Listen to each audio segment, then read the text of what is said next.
Michael Lipford works for hours during hot summer days in his backyard garden with family, planting and harvesting beautiful fresh produce. He and his wife bought the home 20 years ago, and their first plans were planting a garden. The first thing we did when we moved here to begin to set up a home was plow up some ground so that we could lay out our garden. And it is, for us, it's a way of life.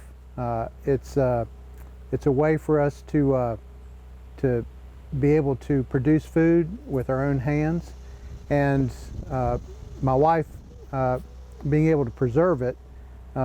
We can grow enough food during and eat it during the season, but also extend that food throughout the whole year. Lipford's wife, Elizabeth, loves to can the bounty from the garden. Each year they preserve tomatoes, corn, cabbage, peppers, and jams and jellies to fill the shelves of their historic home. In the middle of winter, when you open a jar of fresh tomatoes or fresh salsa, it smells like summer and tastes like it too. Almost as good as fresh. We also can, because we have a large garden, and we've had 3 children at home, and we like to eat what we grow. And one way to eat what we grow all year is to can.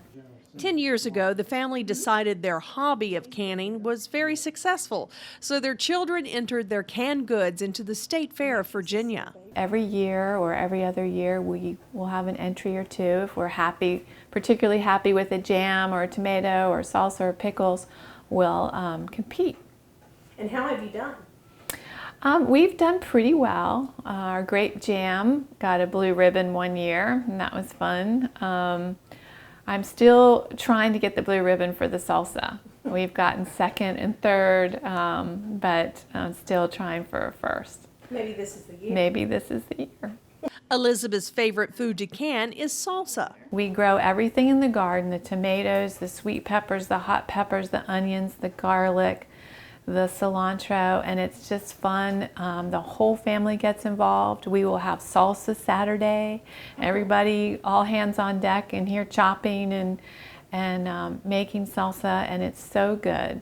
And people, we love to share it at Christmas time or with friends and family. Michael's favorite, sauerkraut. We started with about 5 pounds of cabbage, and we sliced it real thin and packed it down. Let it cook for a few weeks, and it fermented, and then we stuck it in jars and canned it. And we opened up the first jar the other day just to try it and see how it was. And we popped the top on that thing, and it smelled just like it had come out of the garden. It wasn't until about the time of the Civil War that true home canning came into being. The reason, because a tinsmith from New York by the name of John L. Mason invented a glass jar with a threaded lip and a reusable metal lid, the Mason jar. This miracle invention allowed people all over America to engage in the canning of fruit, pickles, relishes, and sauces like ketchup. Home canning reached an all-time high when World War I began, when Americans first began planting victory gardens and canning their harvest.